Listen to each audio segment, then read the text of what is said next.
लेकिन शुरुआत हम चीन से जुड़ी खबर के साथ करने जा रहे हैं, क्योंकि चीन और पाकिस्तान को लेकर मोदी सरकार दो तरफ से घिर गई है। चीन और पाकिस्तान मिलकर भारत के खिलाफ गठबंधन पर आमादा हो गए हैं और घर में विरोधी हालात के लिए पीएम मोदी को जिम्मेदार ठहरा रहे हैं। आखिर घर के लोगों यानी विपक्ष को विश्वास में लेने की कोशिश ने भी कोई असर नहीं दिखाया मोदी सरकार के लिए।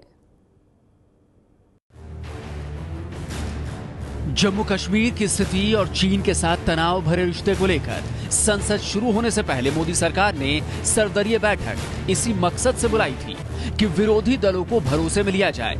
सर्वदलीय बैठक तो हुई, लेकिन सरकार राहुल गांधी का कम से कम भरोसा नहीं जीत पाई। अगर भरोसा जीत लिया होता तो राहुल गांधी से चीन और जम्मू कश्मीर को लेकर इतनी कड़ी कड़ी बातें सुनने को नहीं मिलती। राहुल गांधी ने फैसला सुना दिया कि पीएम मोदी और एनडीए की नीतियों की वजह से कश्मीर जल रहा है। काफी समय से कह रहा हूं कि नरेंद्र मोदी जी और एनडीए की पॉलिसीज ने जम्मू कश्मीर को जला दिया है, मगर जो कहा जा रहा है कि चाइना से, पाकिस्तान से, इन लोगों से कश्मीर का डिस्कशन होना चाहिए, मेरी राय है कि Kashmir is India and India is Kashmir, और ये हमारा इंटरनल मैटर है, ये हमारा इंटरनल बिजनेस है और इसमें किसी का कुछ लेना देना नहीं। राहुल का बोलना था कि बीजेपी और सरकार के मंत्रियों ने राहुल गांधी के खिलाफ ही मोर्चा खोल दिया है। बात राहुल गांधी से शुरू हुई और पंडित नेहरू तक पहुंच गई। मोदी सरकार के मंत्री गिरिराज सिंह तो फिर मोदी के 56 इंच सीने वाली बात को चर्चा में ले आए। राहुल जी बड़े घर में पैदा लिए हैं, कुछ भी बोल दे, लेकिन इतिहास तो पढ़ ले। इतिहास गवाह है कि कांग्रेस की गलत नीतियों के कारण और उनके नाना श्रीमान नेहरू जी के कारण आज कश्मीर की दुर्दशा है। और आने वाले दिन में मोदी जी हम उस मकाम पर ले जाएंगे जिसका इंतजार देशवासी को है। आप भरोसा रखें। बड़ा कहते हैं कि 56 इंच का सीना कहाँ चला गया। 56 इंच का सीना ने तो ऐसा किया कि चाहे कोई अपने को ताकतवर समझे दुश्मन, लेकिन भारत की सीमा में पैर रखने की हिम्मत नहीं हो रही है। जम्मू कश्मीर पर भारत की पुरानी नीति है कि वो किसी तीसरे देश को बीच में मध्यस्थता के लिए नहीं लाएगा। राहुल गांधी के सरकार पर हमले से पहले जम्मू कश्मीर के पूर्व मुख्यमंत्री फारूक अब्दुल्ला भी मीडिया से बात कर चुके थे। फारूक ने पाकिस्तान से युद्ध के खतरे बताते हुए ये डर दिखा दिया था कि पाकिस्तान के पास एटम बम है। पाकिस्तान शेलिंग करेगा, कभी रोकेगा नहीं। आपको गलतफहमी है कि पाकिस्तान रोकेगा जब तक आप उनके साथ कश्मीर पे बात नहीं करेंगे। अगर आप उससे बात नहीं करेंगे और आप समझेंगे कि ये रुक जाएगा, नहीं रुकेगा। देखिए हालात, आप कब तक आप इंतजार करेंगे? क्या 1000 साल इंतजार करेंगे? You have to catch the bull by the horn. Sometimes you have to do it. युद्ध नहीं कर सकते हैं, उनके पास भी एटम बम है, आपके पास भी एटम बम है। कितनों को मरवाएंगे आप? ये रास्ता नहीं है। फारूक अब्दुल्ला जब ये कह रहे थे तब इस बात की भी वकालत कर रहे थे कि कश्मीर पर मध्यस्थता के लिए अमेरिका के डोनाल्ड ट्रंप भी तैयार हैं और चीन भी। रास्ता बातचीत का है, दोस्तों को इस्तेमाल कीजिए। हम तो कहते हैं कि साहब दुनिया में हमारे दोस्त हैं, उनको इस्तेमाल कीजिए बातचीत करने के लिए कि साहब हम हल करना चाहते हैं। आप कह रहे हैं कि तीसरी पार्टी को इन्वॉल्व करना चाहिए कश्मीरी इशू पे। अरे साहब जरूरी, आप ये कहते हैं ना तीसरी पार्टी। ट्रंप ने खुद कहा कि I want to settle Kashmir problem. हमने थोड़ा कहा उससे। चीन ने कहा अभी कि I want to mediate in Kashmir.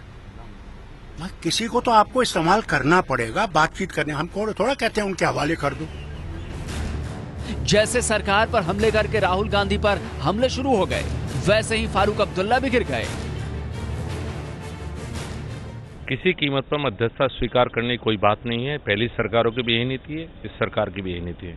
Farooq Abdullah एक सांसद हैं, अभी शपथ ली है उन्होंने देश की अखंडता की, उसके बाद ऐसी बातें करते हैं, कभी पत्थरबाजों के फेवर में बोलते हैं। अलगाववादियों के सुर में सुर मिला रहे हैं फारूक अब्दुल्ला। फारूक जब देश को पाकिस्तान से उलझने का खतरा बता रहे थे, तब शायद उन्हें पता नहीं था कि जिस चीन को भारत पाकिस्तान में लाने की कोशिश कर रहे हैं, वो पाकिस्तान के रास्ते पहले से घुसने की कोशिश कर रहा है। अब पाकिस्तान ने चीन और भारत के विवाद में घुसने की कोशिश की है।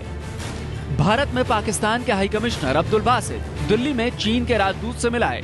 अभी तक ये साफ नहीं है कि बासित चीन को भारत के खिलाफ उकसाने के लिए मिले या भारत से बचने के लिए चीन के आगे मदद के हाथ पसारने के लिए मिले।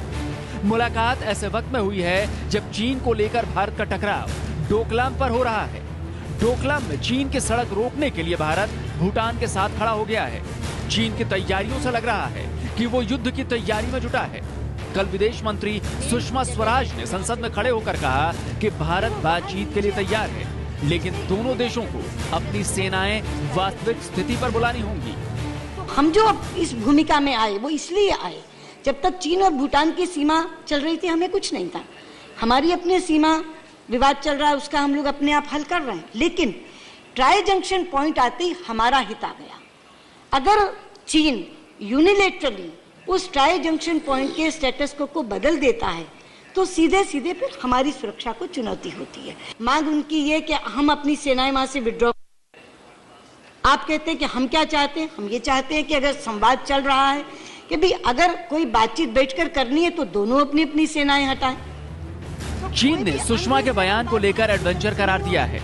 चीन के ग्लोबल टाइम्स अखबार ने सुषमा के बयान का न केवल मजाक उड़ाया बल्कि सुषमा पर भारतीय सांसदों को गुमराह करने का आरोप लगा दिया।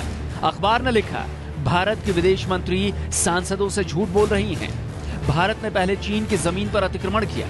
तथ्य ये है कि नई दिल्ली के एडवेंचर से अंतर्राष्ट्रीय समुदाय चकित है और कोई उनका समर्थन नहीं करेगा। चीन ने पहले ही धैर्य और शांति का परिचय दिया है। अगर दिल्ली अपनी सेना को वापस नहीं बुलाती है तो चीन के पास युद्ध लड़ने के सिवा कोई विकल्प नहीं बचेगा। भारत मिलिट्री के मामले में चीन से काफी पीछे है और एक बार लड़ाई शुरू हुई तो भारत को हारना ही है। चीन और पाकिस्तान को लेकर मामला फंस गया है। चीन का कुचक्र चल रहा है और पाकिस्तान सिर पर सवार है। दोनों का इलाज युद्ध से हो सकता है, लेकिन भारत, पाकिस्तान और चीन तीनों को पता है कि युद्ध का उन्माद फैलाना आसान है, युद्ध झेलना नहीं। ये है एबीपी न्यूज, आपको रखे आगे।